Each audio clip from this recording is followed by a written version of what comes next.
So, hello guys! Another day, another convert na naman po tayo. So, meron tayo ditang isang customer, sabi niya, Ma'am, GrabPay po ako. Worth 23K na lang ngayon. Non-transferable po siya kasi galing credit card. Possible po kaya siya matransfer as cash? So, yes naman po. Typically kasi minsan, dinadaan natin si credit card sa Grab. Kaya lang po, hindi po porket dinaan natin siya sa Grab, isakala natin, kahit verified po si Grab natin, matatransfer na natin siya agad-agad.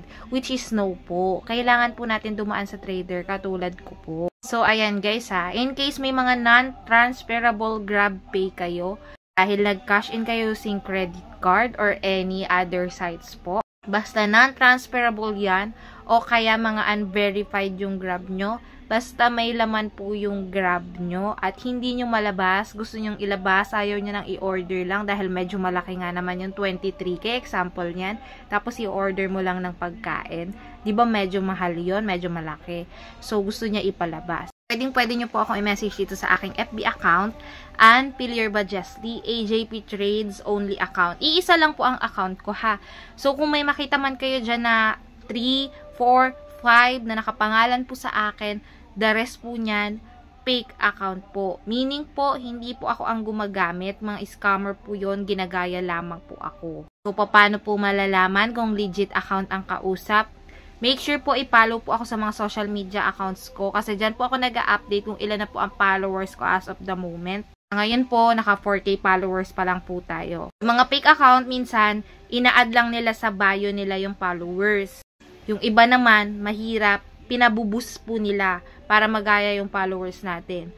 So, para hindi kayo madali, hindi lang sa followers po titingin. Dapat po, makikipag-video call po kayo before magpa-process. Hindi rin po ako nanghihingi ng kahit anong password, ganon, or OTP pin, wala po akong hinihingi na ganon. Okay po? So, maging matalino po tayo. Makipag-video call po kayo bago kayo magpa-process. So, ayan na. Yung lumapit sa atin na customer nung nakaraang araw na may 23K daw siya sa GrabPay, hindi niya malabas dahil nga non-transferable siya. Kasi kahit verified na yung account niya, non-transferable pa rin po. So, hindi pa rin niya malalabas. Ang process po namin dyan is scan QR po. So, binigyan ko lang siya ng QR na i-scan. Then, ayun, gumana naman siya. Minsan kasi, may times na hindi gumagana. So, dalawa yung process natin dyan. Either magpe-payment link tayo or mag-QR kayo. Pero make sure lang na bago kayo magpa-process, makipag-video call po kayo para maiwasan nyo po ang mga fake account. Kasi sayang naman po, diba, kung magpapaprocess kayo, then sa fake account lang po mapupunta. Syempre po, pera nyo po yan. Then after nun, tsaka nyo lang ako hahanapin. Tsaka nyo lang isisisi sa akin.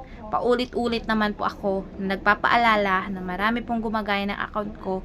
Pinipeke po, ginagaya, kinukuha ang pangalan ko, kinukuha ang mga post ko, sinishare. Pero kahit po ganun, hindi po ako yun. Kaya nga po paulit-ulit kong pinaaalala.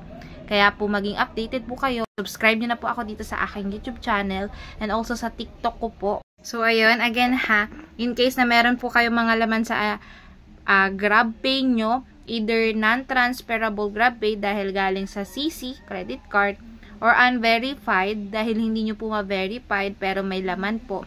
Tapos, ayaw nyo na lang i-order, ayaw nyo gamitin for transportation, basta ayaw nyo siyang gamitin sa Grab, pwede nyo po yan ipa-convert sa akin into cash.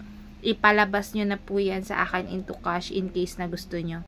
Dito po sa account ko na to magme-message ha. Kung hindi nyo man makita na 4K yan, in case tumaas na, dahil syempre ongoing, everyday tumataas po ang ating followers, i-monitor na lang po ang mga updates ko sa aking social media accounts. And also, video call is a must po. Okay? Paulit-ulit na po. Video call is a must po. And also, may bayad din po ito. Hindi po ako nag-charity work dito, nagsiservice dito ng libre po. Meron po tayong fee. Okay po, meron pong fee, may deduction po. Wala na pong libre sa panahon ngayon. Meron kasing mga customer nagugulat ako, sabihin nila, Ma'am, ganito, ganyan. Free po ba? Pa-help naman po. Yung help nila, akala nila tulong talaga. Which is hindi po.